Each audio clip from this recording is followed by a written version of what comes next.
What's going on, guys? Vancouver Gaming here, and welcome back to another video.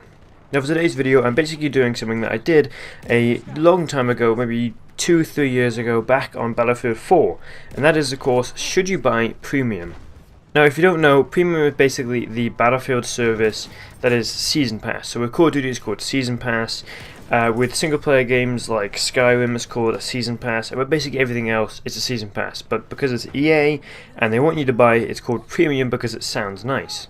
Now a lot of people struggle to see if they should buy this or not because it does extend the life of the game, but it costs a lot, and on top of what you already paid for the game, it can add to a lot of money and you might not even play it that much. So what does Premium actually include? Well, what you get is you get all the DLC packs. There's 4 DLC packs that we know of. Obviously They Shall Not Pass is out right now, you can get that as soon as you buy Premium.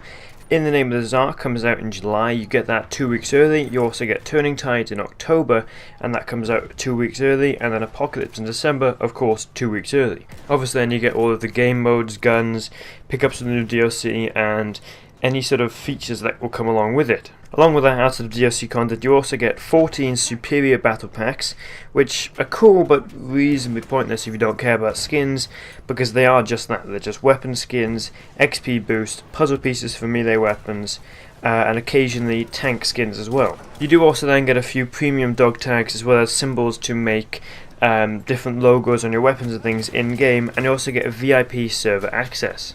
This basically means that when you join a server queue, you'll be pushed straight to the front because you have Premium, unless there's already another Premium member there, and in which case you'll fall behind them, and then behind any other Premium members who got there first. Now you get all of that for £40 or $50. If you consider then that the standard game on Origin is £49 and then $59, it's reasonably expensive. It does add up to $89 at that point, and obviously that's the standard edition, so you wouldn't get any of the bonuses in terms of the Lawrence of Arabia pack or the Red Baron pack or anything like that. Now the one version of the game that did come with the Premium Pass is the Ultimate Edition, or the Ultimate Premium Edition I believe it was called.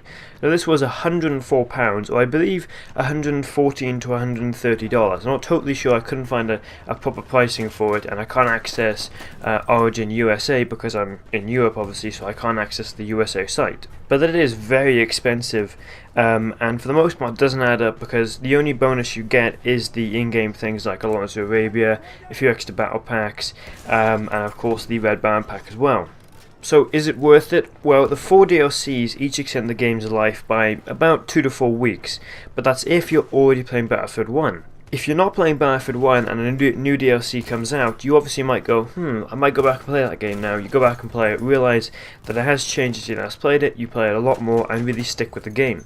But obviously if you've been playing Battlefield a lot and a new DLC comes out, you go up and play it, you play it for 2 to 4 weeks, and it really extends the game's life and makes it super entertaining to the point where you want to play it, rather than think, yeah, I'll play some Battlefield. I'm pretty sure this is only on PC, but you do get CTE server access on Battlefield 1 Premium. Again, that might only be PC, I'm not totally sure about that.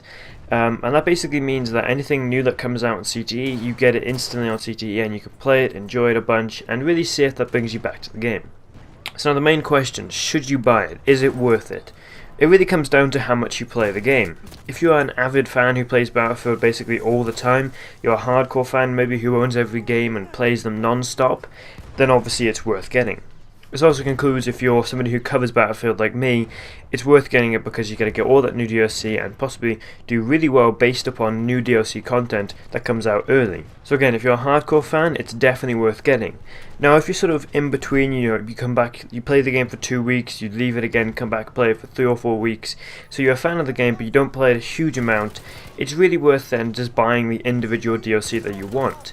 If it turns out that Turning Tides is really good and everybody loves it, then go up and buy it. Usually they cost £15 or £11 to I believe $15 for each DLC, so obviously it's not worth spending the £40, $50 in order to get the full Premium Pass, just buy the one DLC.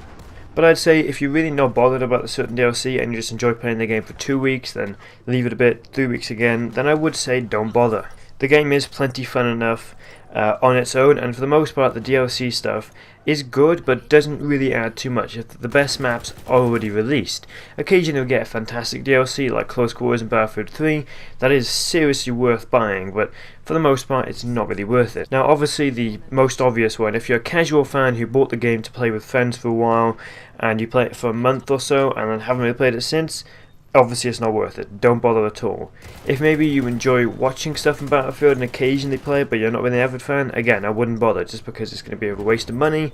And if you really want to get an exclusive DLC, say you just want to get Apocalypse, you can wait for it to come out. You have 2 weeks period when it comes out for premium, then you can get it and just buy it singly. It's going to be a whole lot less than premium overall, so you might as well just buy that.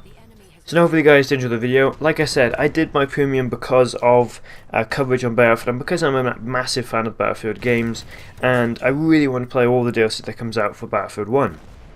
The next DLC that comes out at this point is In the Name of the Tsar, which comes out in July 2017, so let's hope that one is really good. But until then guys, Rank Up Gaming, out.